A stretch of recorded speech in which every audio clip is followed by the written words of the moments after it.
Hello, everybody, and welcome to Friday Night on the Homestead. Tonight's topic is going to be winterizing your garden. For those of you who have a garden, for those of you who don't have a garden, you learn what to do when you do have a garden. And right now, I am by myself up here. I'm not sure what's going on, whether my email didn't. Well, my email did reach Dave. Dave is having some sinus problems, so he's not coming up. But haven't heard from anybody else. I know, Courtney's trying to put the little one to bed. So that may take a while for her to do that. But all in all, guys, it's just great to have you all here. And hopefully we can answer some questions for you. And some of you will be able to provide some answers for us that don't know the answers that everyone else knows. So it's going to be it's going to be helping each other out, figuring things out and coming up with ideas for what to do with your garden in the wintertime. But before I jump into that, I want to go ahead and say hi to everybody. First one in here was Shady Hill Homestead, followed by CR, Creative Redundancy, and Wendy at Hardknack Farms, CB at Huga Homestead, Uncle Al at Die Bullfrog 79, and got Jay in here. And I got someone joining me. Let's get the right one. There we go. Boom, boom. I'm here, but I have to put my son to bed, so I'll be back in just a minute. Okay. Right. And everyone's talking here. P2E, formerly known as Prepping to Endure. And we got Gear Grinding 19. Dave's in the side chat. Kaylin Strain is here. Idaho Garden Girl. Yosie in the Simple Kitchen. Suburban Hillbilly. Digs Outdoors. And we're caught up and everybody's saying hi to each other. That's good. So if you see just about every name I see in the side chat here has a channel. If you see a name there that you don't recognize, hey, check them out. And go ahead and open up another tab here and enter the name in and find them and just make sure the icon matches. I think Jay's the only one here that doesn't have a channel. Jay, you're gonna have to get out and do some videos. If you don't want to show your face, fine. Just show doing stuff around. There's several of them to do. Just don't show their faces on their videos. Alrighty. So right now, let me go up and make sure everything else is here. Okay. So what I'm going to do is I'm going to switch us back over here, and we're going to go through the some slides here, and we're just going to talk a little bit about it and just get some ideas to get the ball rolling. And the Kraken just joined us. All right, and going. All right, so let's get this going here. Come on, where's it? There it is. Yeah, your garden is sometimes very susceptible to the cold, and if it's cold for you, sometimes it's a lot colder for your garden. Certain plants can take a little bit of cold, and they can survive. Others, a little bit cold, and they're gone. And we were just joined by Tasha at Prep For It. Yeah, sometimes it finds it very hard to do any gardening at all.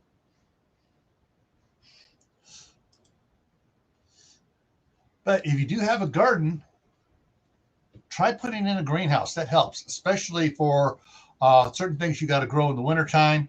I mean, to get things growing during the wintertime and to extend potted plants out a little bit longer and get in the spring, early spring, you can start stuff earlier and get it out there. And Dave is having, I don't know what to call it, melancholy memories of snow. All right. Now there are some ways. They got the snow blankets, the frost blankets. Hey, Mouse Toes. And some other things that will help keep the plants going and help keep the warmth that's in the soil trapped within the like the raised planter beds or even down on the ground into it to help keep stuff going. there are a lot of stuff if you can keep the snow off of them and keep the frost from really getting to them.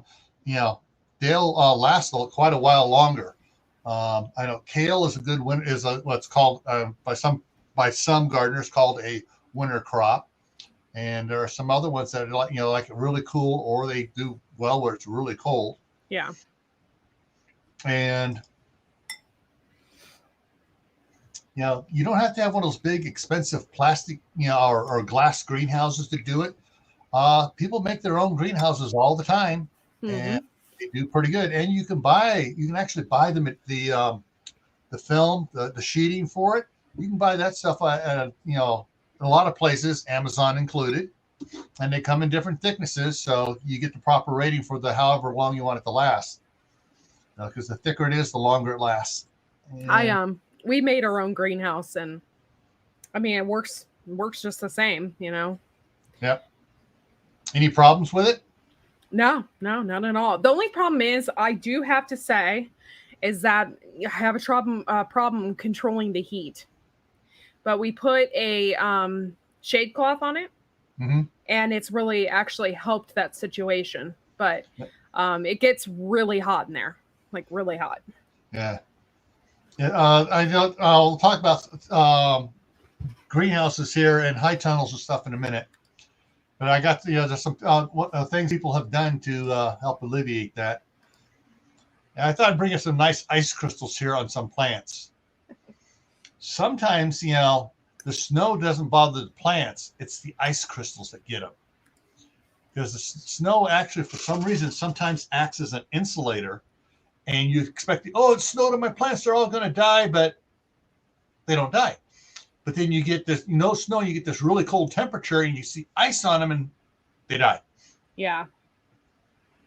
It depends, really. Like, snow a lot of times doesn't kill plants, but the frost, that's what's you really have to watch out for, is the frost will kill them instantly.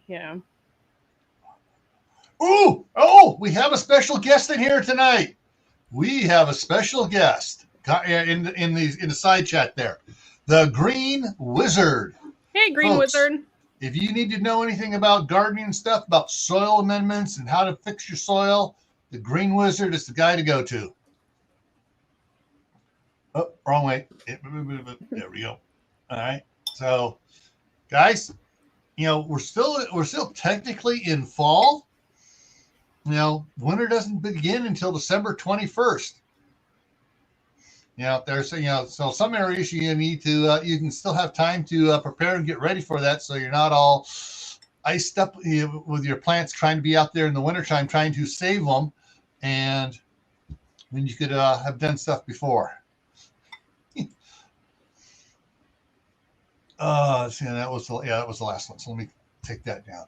Now, a couple things here really quick while I'm thinking about it. I'm going to do some horn blowing here for the Green Wizard and saying hi. All right.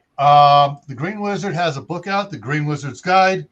It is on Amazon, and you can get it both the hard copy or the Kindle version. I've read it about 3 times at least, if not 4. I read it twice. When I first got it, I read it through once and immediately read it through again. And he's got some great, this guy, he is a great sarcastic, funny writer. And the stuff he puts in there just, it makes you remember some of the things. But, sometimes there's so much information, I had to go back and read it a second time. So, Courtney was saying that she built her greenhouse. Some people call those the hoops. Yours is a total hoop, right? Yep. Okay.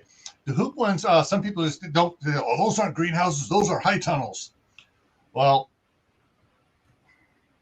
and there's other ones say it's not a greenhouse unless it has a heater in it. That is true. And what they call it is a hot house. Yeah. And that makes more sense. But yeah, greenhouses typically have a whole heating system and stuff in it. Ours does not. And we can really only use it for certain parts of the year. Right.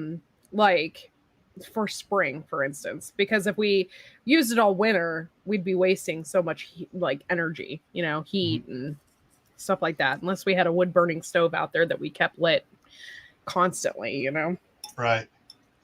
Yeah. Or unless you were able to put in a one of those the pipes going down deep and pulling the natural heat of the earth back up into it. Right. The one interesting high tunnels, has no heater in it, strictly a high tunnel, that I've seen is off of Arms Family Homestead. And what he has a solid door on the wall on the one end. In the middle, it opens up to vent out. And on the far end of it, it comes over down to the ground, and like the whole loop's just kind of down to the ground, and it has a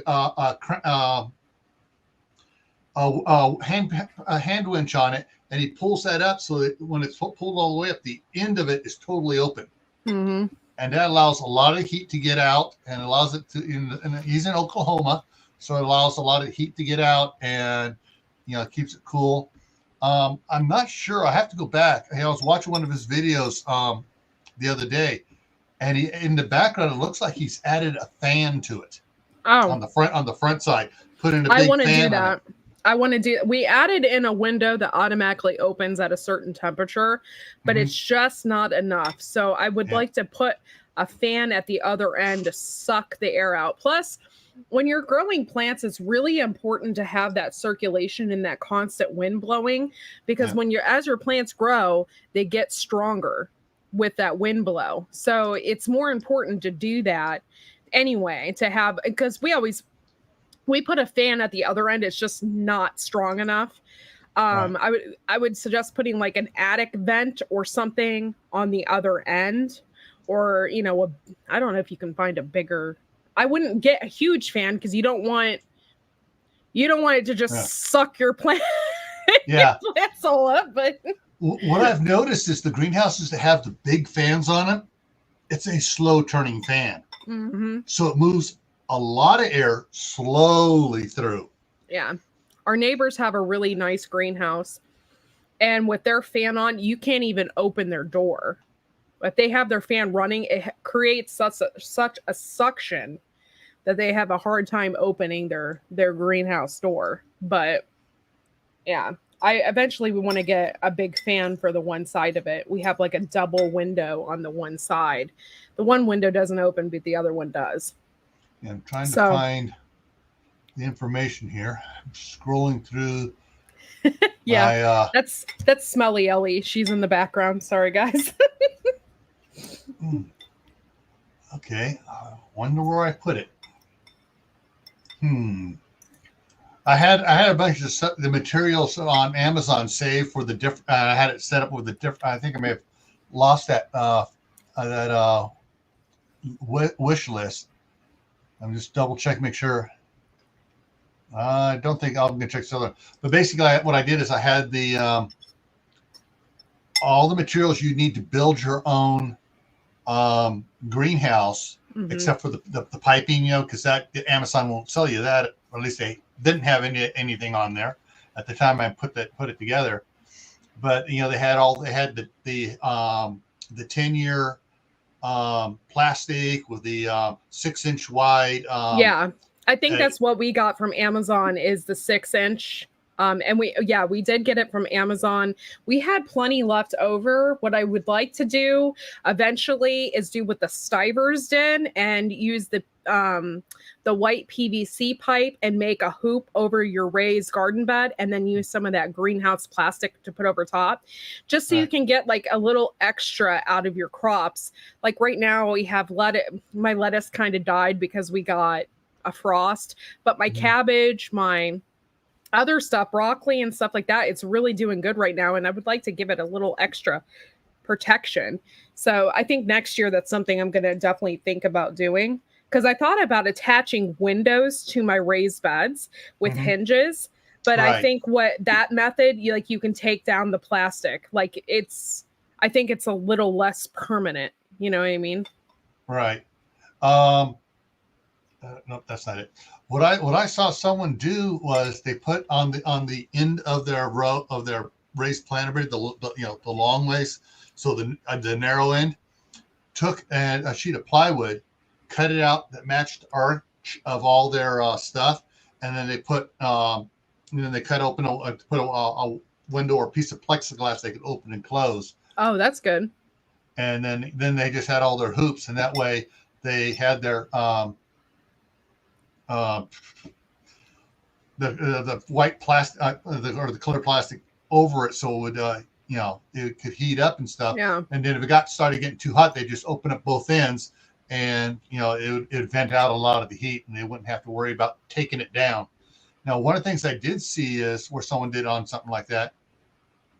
So you have your hoop on your plastic, you put it over on one side of the plastic, they just have it taped to a piece of PVC pipe, like a piece of 2-inch PVC pipe on both sides, and they have it where they can just roll it up. Yeah, that's a good idea. Yeah. So basically, you got your hoop arm here, and here's the pipe. We get pipe, and the pipe just kind of rolls on up as you roll the plastic up, and you have on the top they have eye bolts through the plastic and everything, and bungees on it. So you roll it up so far, pull the bungee down, just hook it, and it just around the arch, is run it down, hook it around, hook on itself, and it just holds it up there. I can't see myself doing that in the fall. I think I would just leave it on in the fall. Yeah. But in the spring, as the weather's starting to heat up, you definitely need to do something with that and like pull it up during the day and then pull it down at night. So that would actually be a really good concept. I'd have to really think about how I would do that. That's cool. Well, what's interesting is here, all right, you remember when I put up those 2 videos about the snow about 6 weeks ago? Mm-hmm. We got snow and everything else, temperatures dropped, and about a week later it's warmed up again. Yeah. And we got rain and stuff. We were getting the rain and a lot of the rain, but no snow. Well, we're supposed to, let me take a look here at the day. We're supposed to get snow again Sunday night. Actually, now they have a snow and rain Sunday, snow Sunday night. Monday's now clear. They dropped it off of Monday. It disappeared. It was on Monday. So now we just have Monday night, a little bit on Tuesday, 20-30% worth of chance of snow and stuff. But so we may be getting our second winter coming in here in a little bit. That stinks.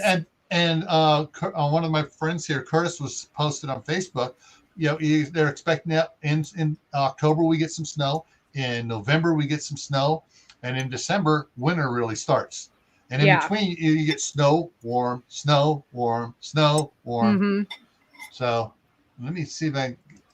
We aren't scheduled to snow anytime soon, but it's getting really cold. So I wouldn't doubt that we would get snow. Sometimes we get snow on Halloween. Sometimes we don't get snow till after Thanksgiving. It just depends on how cold it is. And it depends really on if the Great Lakes has frozen over. If that is the case, sometimes we'll get lake effect snow and, that kind of stuff. But so far we haven't really got anything yet. Thank God. CB, I'm not ready for snow yet either. No way. But, it's what is what it is. Jesus loving homesteader is here. Hey, how's it going? All right, so I'm going to share something here. Throw it up here. So this is on Amazon. Now, a lot of the like here, 4-year. This first one here is 4-year resistant. The plastic sheeting. It's 6 mil thickness. However, right next to it here is 20 mil. And so this is like the 10-year or 15 years stuff here. And so you got 6 mil. A lot of it is they sell as 6 mil plastic sheeting.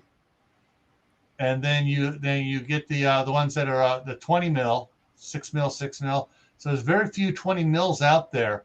But the 20 mil is, if I remember from one of the other ones when I had my other thing set up, is a 10 or 12 year, setup. So you don't have to change it. Basically, if it's 12 years, you have to go change the other stuff totally 3 times, where you only have to change this one, do this, the original setup. I forget how it works, but every mill counts as like a like the intensity, I think it is, Here's an of 8 your mil. greenhouse. Yeah. Yeah, and the stronger the plastic, the more UV resistant it is, Yeah. and lasts Yeah. longer. And then of course there's the pop-up ones, Yeah. which you got to make sure are staked well down, otherwise they blow away. So many people I know of in all the homesteading sites, like on Facebook and stuff, they're like, I just bought my greenhouse from Harbor Freight and the wind came and knocked it out. Yeah, You got to be careful. I was hoping Audra was going to be in here. I sent her the invite. Cecilia Ravencat Homesteads here. Audra's homestead. Her channel is Homesteading in Idaho. She's on the other side of the state, and she's actually got several of those ones from Harbor Freight and put them end to end to end. I think she's got 3. I'm not sure if she's got 4. She's talking about getting another one, and they, of course, because they know about it blowing away, what they did is they just built a structure and put the greenhouse part from Harbor Freight over it, and they've had it for several years. And she just was doing a clean out the greenhouse video last week. But yeah, there's a lot of different things here. 6 mil. Yeah, so you just check it out. Now, besides this stuff here, here we go, rolls of tape for repairing it. Yeah. Or when you have 2 pieces come together, if you're making a long one, you got to connect them.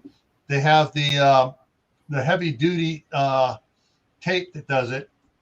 And ours came with it. Like, it came with like a repair kit. I don't think it came with a whole roll, but it came with like some sheets. So in case you would, like, as you're putting up, if you got a hole in it or something, you can repair it.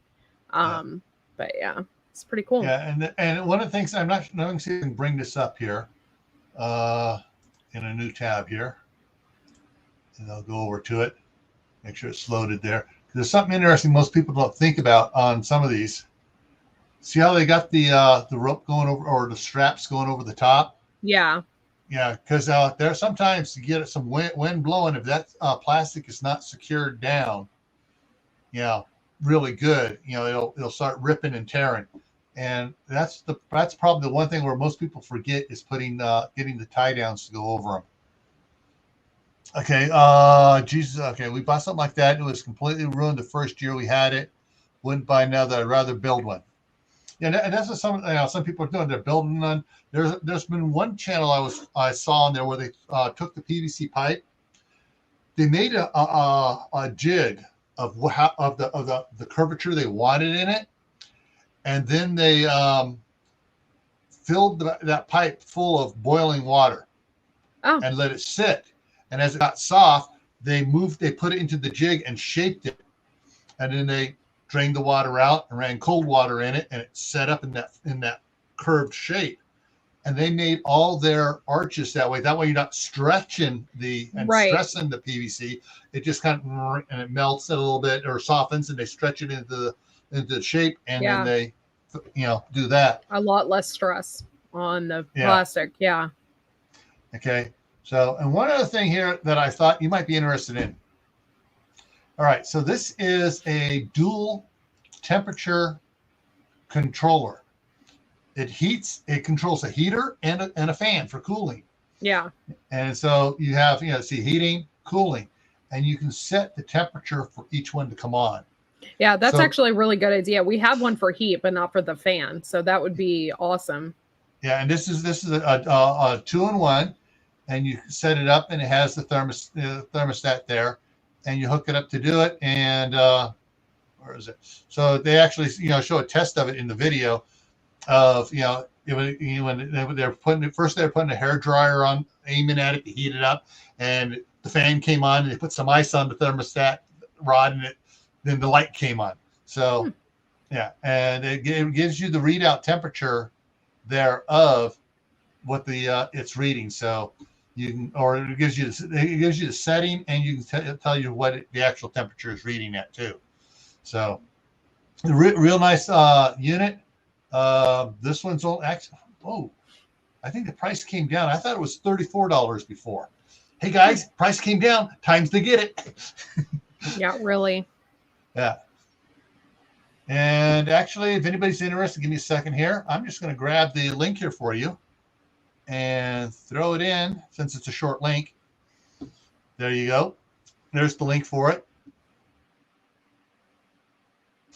And so that's one of the things. But yeah, you do your shopping and your research.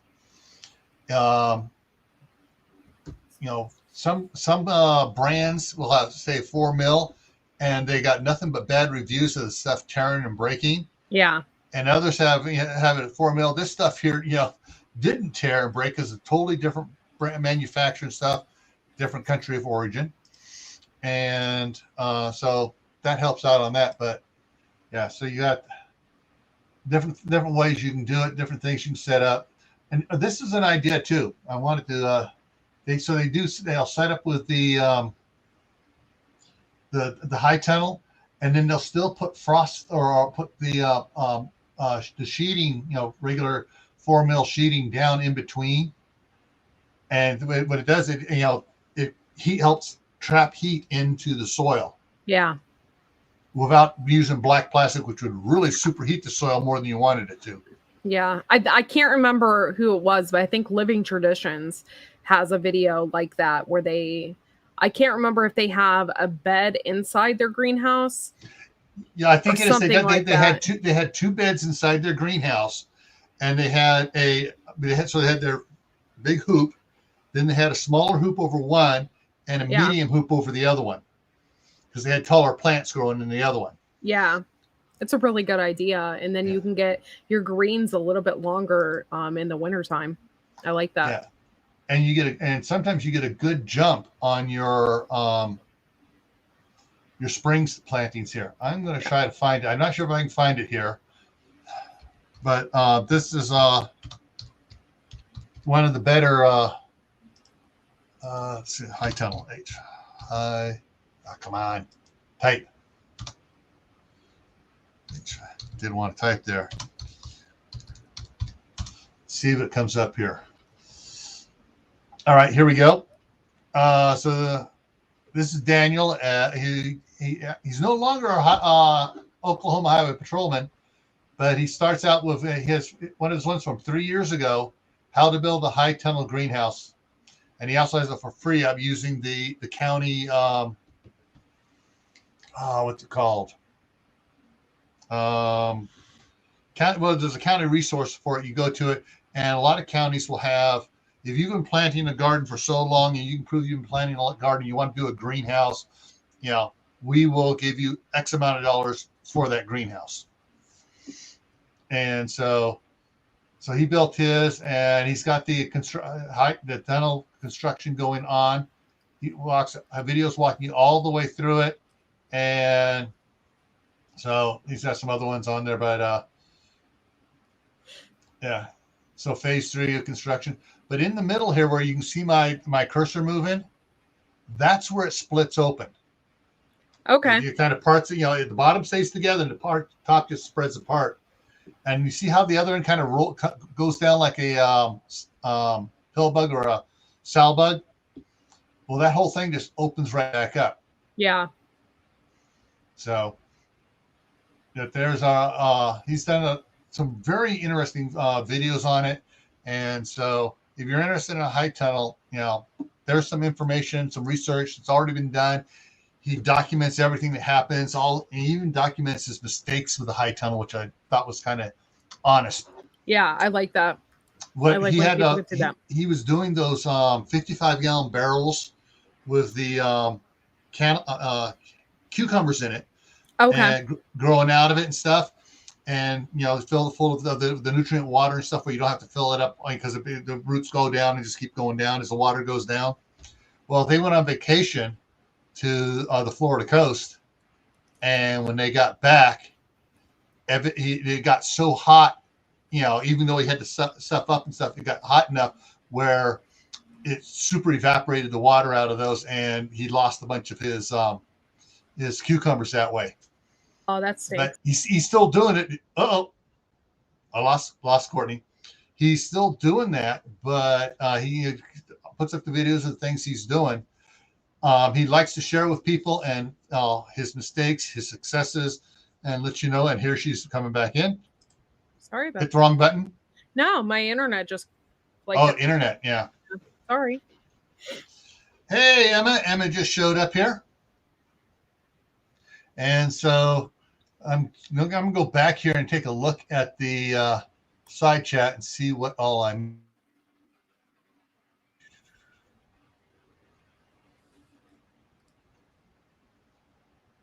They're talking about his tractor there.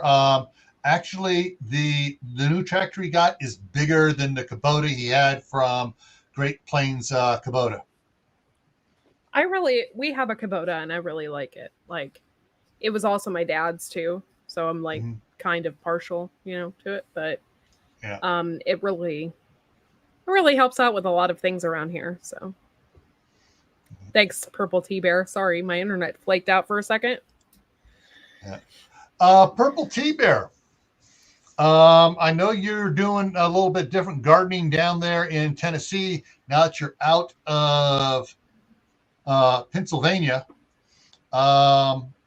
Bruce has the link if you want to come up here and talk about it. Since he's not coming up and talking about what you're doing. So, yeah, he's got the link there. So if you want to boot him out of the chair and take over the big computer. It'd be really nice if the Green Wizard could come up here, too. That would be awesome.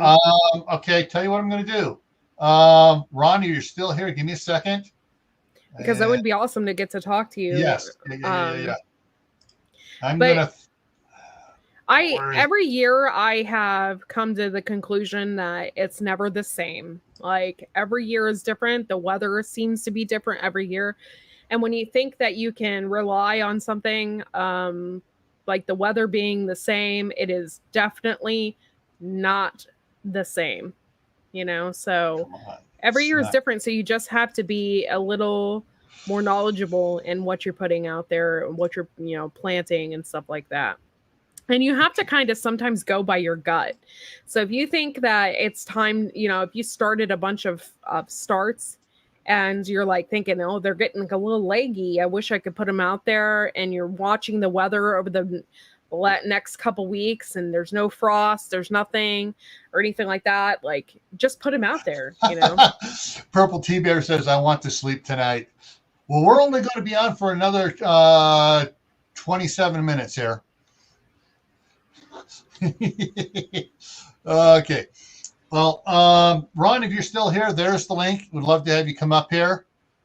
Anyone else out there that's doing gardening, especially if you're a member of the Courtney's Poop Troop, there's the link. And come and talk about what you're doing. You guys can give us feedback of your successes and failures. And remember, a failure is just a learning experience to do better next time. At my rate, I should be an Einstein.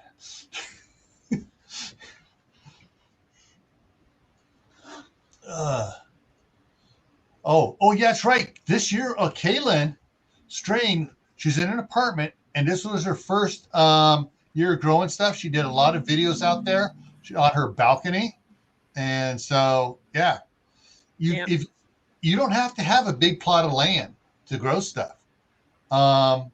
If you haven't seen the videos I did last year and this year of my wife's garden in California, that property is only a third of an acre. And so it's got a 50 by 50 foot footprint for the house and patio. And then it's got a 20 by 60 foot actually, it's wider because it's concrete out on the ends all the way out to the edges of the properties. So the back 20 feet of the property, you can't grow anything on. And, there's a lot of stuff that we've done on that property there that's just absolutely, my wife blows my mind with what she does there. Okay, so I think Ron already bowed out. We weren't quick enough to snag Ron. Dang it. But oh yeah, thanks Dave for reminding me. wrong one. Let's get it there. So a couple of years, 2 winters ago, in the basement across the street before we bought the house over here on this side. I was using it down there. I had grow lights and stuff, and I had several things going up there. And I actually got some good plants started early. But when I was over here, we moved over here in January, the end of January, 1st of February. I brought one of the shelves I was using over here, and I froze. Winter got to me. I froze. I got too much of a head start. I jumped on it too early, sort of. On my tomato, I started some tomatoes, and they were getting too big for in the house. Fortunately, my wife reminded me that I had some of the stuff that came up here was the wall of water that my mom had never used. And so told me where I dug it out. And so I used the wall of water around my tomatoes, and it protected them from frost, snow, and everything else in the spring. And those were those, if you see some of my other videos going on around the yard here, those are those big, huge monster tomatoes that I had by the outdoor of the kitchen. Wow. That's awesome. But the thing is, though, the other tomatoes I planted that when I should have, several weeks later, didn't get nearly as big because the other ones had that much head start on it that by the time the other ones were starting to go outside or ready to go outside when they were little short things, these others were they were pushing the confines of the wall of water. I don't know what you mean by leaves too, CR. The leaves of what? Like all the plants? Honestly, this year we like everything that's in the garden, we'll just take it out and burn it. It prevents disease. You don't want to leave, especially this year, our tomatoes had a blight. So all of that got burnt. I don't leave that stuff hanging around. Squash and stuff like that, pumpkins, all that stuff can get powdery mildew and all that kind of stuff. And so if it has that, then we take it all out and burn it. Yeah. It's better to be safe than sorry. Yeah. And even if you burn it, there's still certain, it's a little bit of amendment to the soil with the ash and stuff in there. It helps break down the clay. Okay. All right, and I just rolled back to see what the the topic of everyone talking about the leaves and stuff. So yeah, that was Emma was talking about that and talk about not the tomatoes and the other stuff. Now Howie at Food Forest Permaculture doesn't I'm not sure if he ever burns anything or not. But most of the stuff, he just buries it and lets the worms, the bugs, and everything else break down all the stuff. And it's hugel culture. Yeah, it's the food forest. Yeah. And they do, and he sometimes he's shown years ago pulling stuff up in all the white. Forget what it's called. Someone out there knows what it is. Begins with the letter M. Micula or something like that, the bacterial growth that's breaking everything down and generating the great ecoculture of your compost. Yeah. And a lot of, I guess, if you have that stuff growing really well, it takes care of stuff like powdery mildew and some other stuff. It can oh, we're going to eat this up. And it's, stuff that likes to eat that stuff. So, yeah. Yeah, the webby looking stuff. Right. Exactly, Emma. There we go. Suburban Hillbilly wins the big whoopee award from Laugh-In. Mitochondria.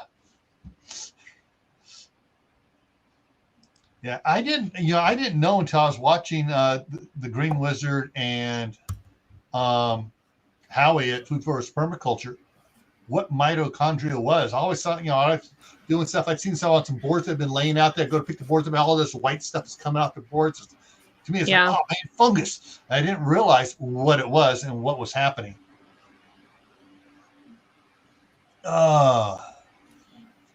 So, guys, side chat. Need your help here now. What things have you done that you found that worked, and other things that didn't work? Help save someone from making the same mistake. But I'm right up here in Idaho. I'm not really working on doing a winter stuff here yet. I want to get other stuff done in here and get. We're froze again. But we have food forest on the side of the house. We just put our wood chips there. I have planted specific things in there this last time around. Mint and wild strawberries and a couple of other things I can't think at the top of my head. I also planted grapes, and I have kiwi, and then we also have a whole orchard over there as well as apples and stuff like that. I do want to get comfrey and put it over there. I think that would be a great thing to put over there. But I just realized something. Not really. Oh, Albany Mountain Homestead. How you doing? I just realized something here. I haven't been thinking about this. I'm 14 away from 2,000. I have to do a giveaway. Nice. Oh, I still got to mail out the last one. I guess it got shoved to the back, and I totally forgot about it. And I was moving stuff around in here. I found it's like, oh man, people are gonna hate me. So, I have a lot of valerian root planted too, so next year I'll be able to harvest that. Yeah, the one of the things that my wife did last year, she actually put down, and this is in California, by the San Francisco, Oakland Bay area. Put some cover crop down, especially around under the fruit trees and stuff. Mm-hmm.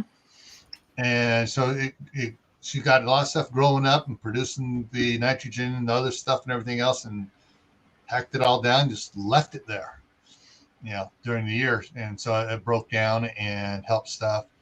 And I really should have had the camera out there better and getting more information on that. But she saved a bunch of seeds from stuff there, and I can't even I can't even remember all the names. I mean, I'm a little 3-year-old in kindergarten. She's a college graduate when it comes to gardening. So. Yeah, that's a good thing, Huga, is to put mulch around your blueberries and raspberries, because they really love the acid specifically from pine. So if you put that around there, I actually, my blueberry and wild raspberry patch that they have are actually underneath a row of pine trees that have been there for like 50 years. So that soil is really acidic then. Yeah. So they grow really well. Peat, peat moss and stuff. Is that acidic? I don't think so. Trying to remember. So everybody knows whether or not peat moss is acidic or alkali. Yeah. Please put it in the chat. Clarify it for us. But I know Costco has these cubes. They're about 12 inches square. And there are 2 packages in there. And you take one of those packages, you put it in a big wheelbarrow and add water to it, and watch the magic happen. As this thing is like I've been in a trash compactor, and when the water hits, it's just, and my wife is using that a lot. I pulled 2 things up about peat moss. One said it was slightly acidic, and then the other one said it was very acidic. Okay. So, I guess it would just depend on what kind you're growing, I guess. Yeah. And what your soil, if you have alkali soil and you're putting it in the pots and stuff, you'll probably want to get some of this stuff and add it to the pot. Yeah, it changes the soil's pH. Yeah. Yeah. All right. Yeah. Everyone's coming up on it now. Okay. Cottonseed meal is fantastic for slow release fertilizer for blueberries. There we go. All right. So it's cottonseed meal. All right. And there was something else up here. I saw someone put up there.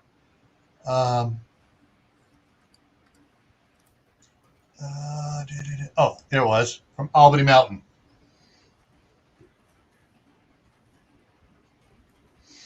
Yeah.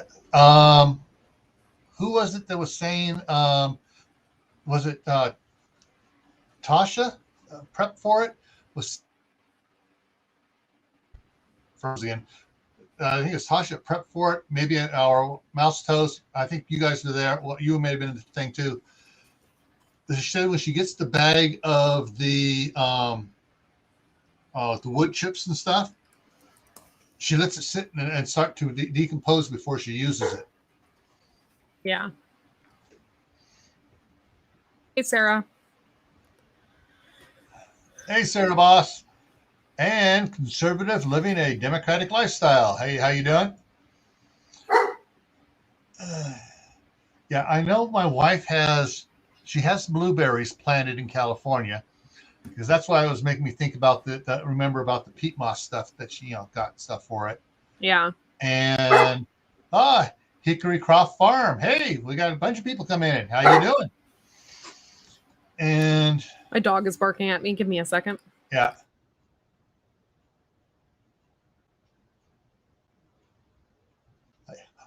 Oh, so gear grinding. Now we know what happened to all your food. So, I know my wife has blueberries, and she's in several different big tubs, and they did a little bit differently. I'm not sure if she's willing to come in here and get on screen here and talk about it, or whether she's across the street with the grandsons still. Of course, actually, the grandsons are all in bed now, so she may just be talking with our daughter. But we have trying to remember how many. I think she had 3 sets of blueberries, tubs with blueberries in them. I know she's got the one with the raspberries in it, the big oval tub. Yeah, and trying to remember what else here. Let me just do this here. Bring this up real quick and scroll on back on that. But there was, actually, I might even find it quicker this other way. But she talked about how a lot of the stuff's doing, and where's garden? Come on, where's garden? Yo, garden. There we go. Beautiful playlist. And so the first video I did was a short one, only 13 minutes long. Look what my wife did to the front yard and backyard. And that was 3-4 years ago. But let's see if I can find the more current. All right, so videos number 292 and 294. Chris's Urban Garden Tour, Part 1, front yard, and Part 2 is the backyard. And Part 1 is where she has where's the blueberries and raspberries are. Mm. And then did I do a follow up on that? I know I was thinking about it. I don't think I did a follow up on it. No, we did the stacking container where we transplanted a bunch of the strawberries and stuff from the front yard into the stacking container. But yeah, so that's my garden playlist. But yeah, I mean, like I said, my wife has a lot of stuff. We had a friend of ours, Kathy, who was the head of the horticulture department at the Apple Valley College for years and years and years. I mean, she would go to Australia and work with the agriculture department to bring certain plants back, to get them to bring back and stuff. And we got some of those from her, and so we had to have a lot of stuff there, a lot of plants. My wife has a ton of succulents. Wow. I mean, it's just like, and they're all underneath this this catalpa tree, which Kathy got from somewhere and gave to us. And so there's a lot of stuff in there that's just, I mean, Chris probably could have spent another 2 hours talking about what she actually has there. Wow. All right. Blueberries do quite well in containers. Mm-hmm. We'll have to plant a dozen. I'm reading Hickory Croft. As they've been living in totes for the last 2 years. Been low price. Yeah. Okay. Yeah. That's one of the things I want to do here for certain things that I'm not sure how well blueberries would do up here in the snow. But there are certain things that I want to get a couple more of the IBC totes, cut them in half, and they're frozen again. And keep it shallow so I could plant stuff in it. I could still use the tractor to pick it up and take it inside the shop. Yeah, that's a really good idea. Yeah. We tried to grow figs here, the Chicago hardy figs, and the tree didn't work out. It kind of made me upset. I wanted to have figs. But CR, I store mine in a dark, cool place. I can't guarantee that it's always cool, but it's always in a dark place for my tomato seeds. Yeah. Talking about figs, my mom loved figs. And I'm trying to remember. Okay, so she had it in the pot around 1971. Mm-hmm. When we were still down in Sunland, California, down there by Burbank. And she had a fig tree in a 55-gallon plastic barrel that had been cut in half.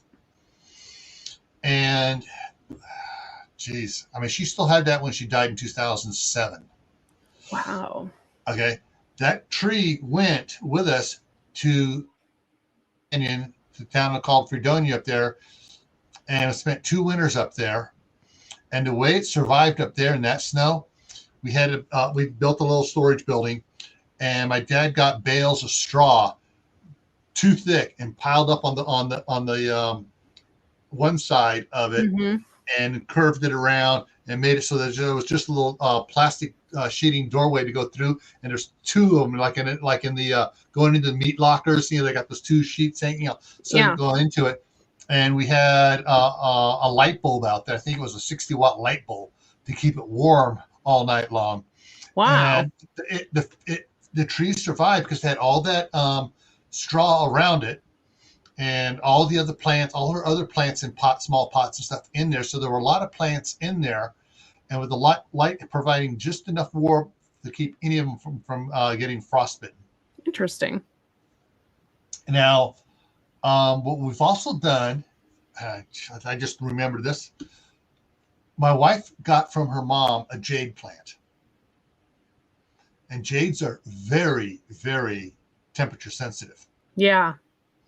And so on the north side of the front house side of the house in California is she planted it in an old, nice sort of alcove, a kind of recess where the front of the house was here, and the front of the house was here, and the garage where the garage was set back a little bit, and people before us converted it into a room and stuff. So in that little area, there's a planter there, and she planted it there, and we've put sheets over it and blankets over it, and you keep it. We have frost warnings.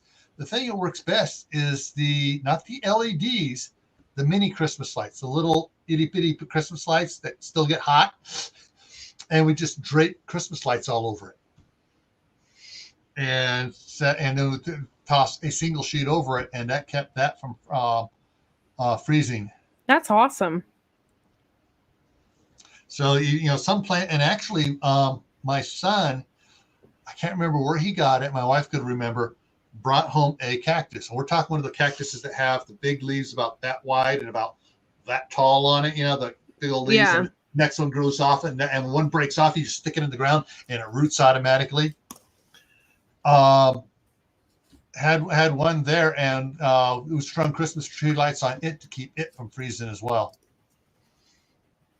So if you have the old not the C9s or the C7s, but the mini ones, the little tubular ones, they work for keeping certain plants from freezing.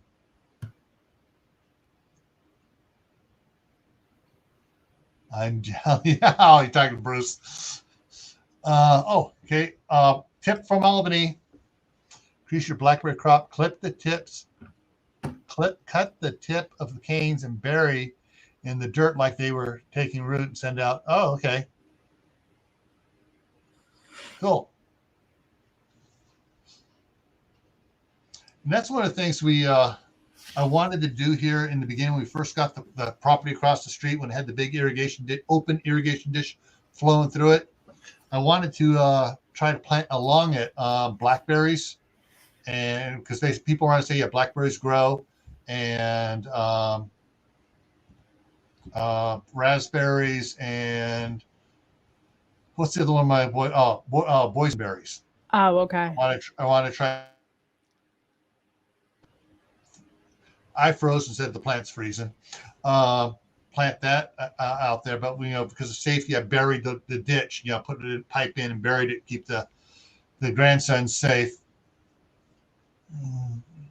I don't know about the prickly. I used to have prickly pear at my other house. Yeah. I mainly planted it in front of the windows as a deterrent, and I'd never seen a red fruit on them ever. I don't know. I know you can eat them and the insides and stuff.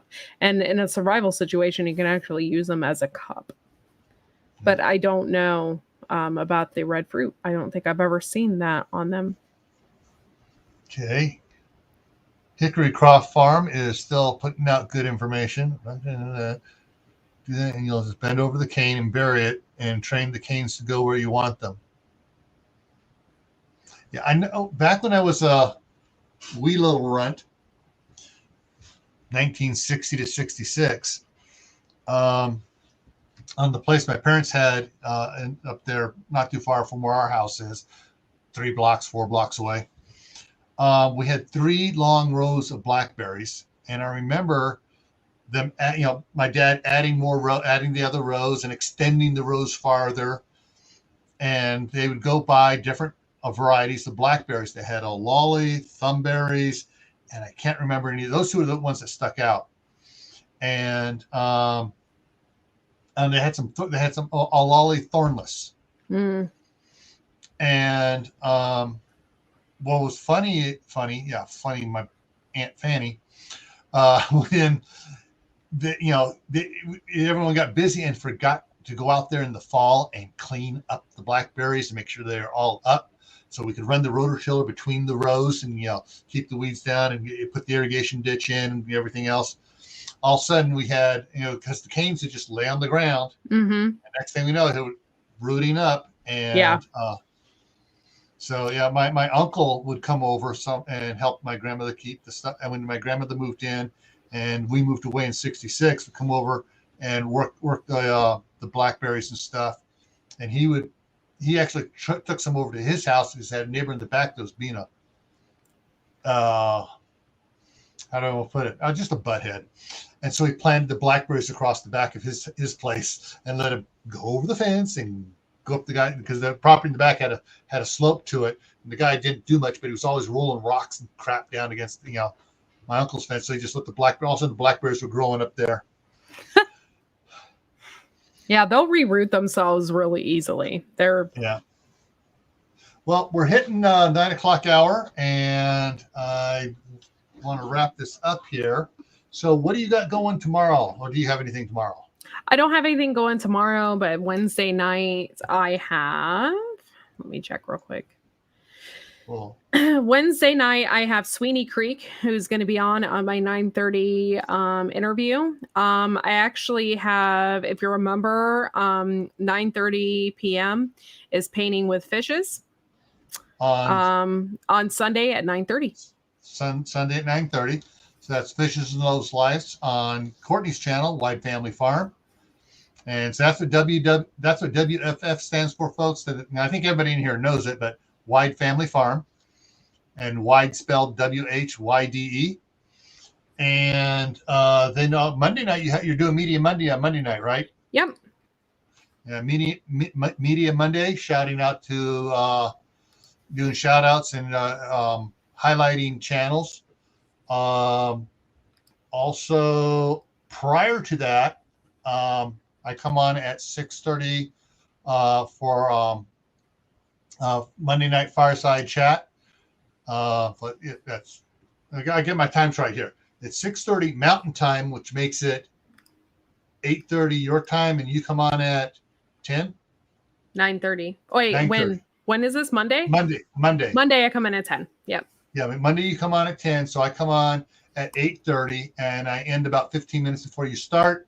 And everybody just goes over and watches Media Monday and have a great time and learn new channels that Courtney's found, cool channels. Next Tuesday, Tactical Tuesday on Grayman Prepping is going to be, it's called What's Your Water Level Now? We're going to talk about those that are trying to store water and worried about water shortages. And, water is the topic. And it's water is the second. Dang it. Froze on a good point, too. Water is the second rule of 3. The first rule is 3 minutes without air, you die. Second rule is 3 days without water, you die. And the third rule is 3 weeks without food, you die. Mm-hmm.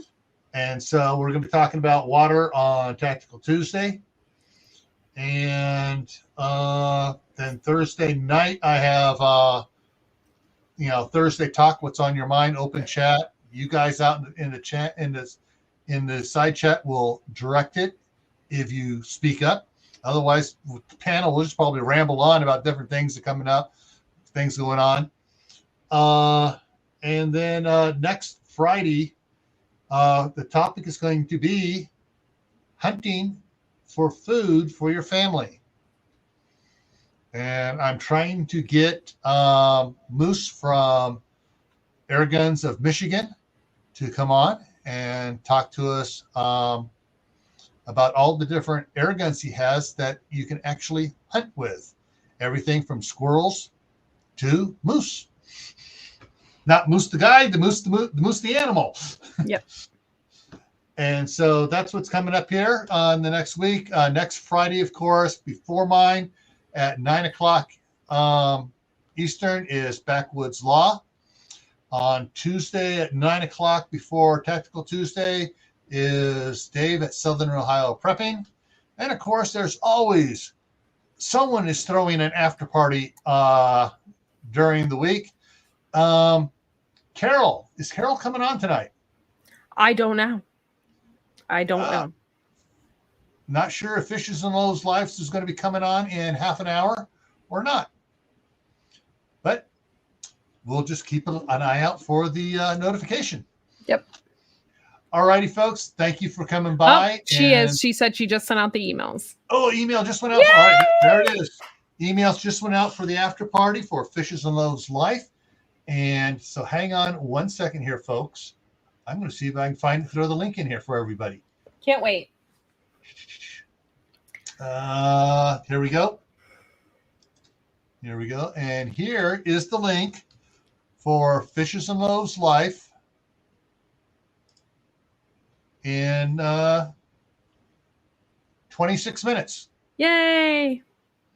All right, so there's the link, and hope to see everybody over there. And everyone, stay happy, no matter what life throws at you. Stay safe. Don't go out and do anything foolish. Keep on prepping. Build your preps both in foods and materials. And if you can, think about planting a garden next spring. Start getting seeds now. All right, everyone. Take care. Bye. See you.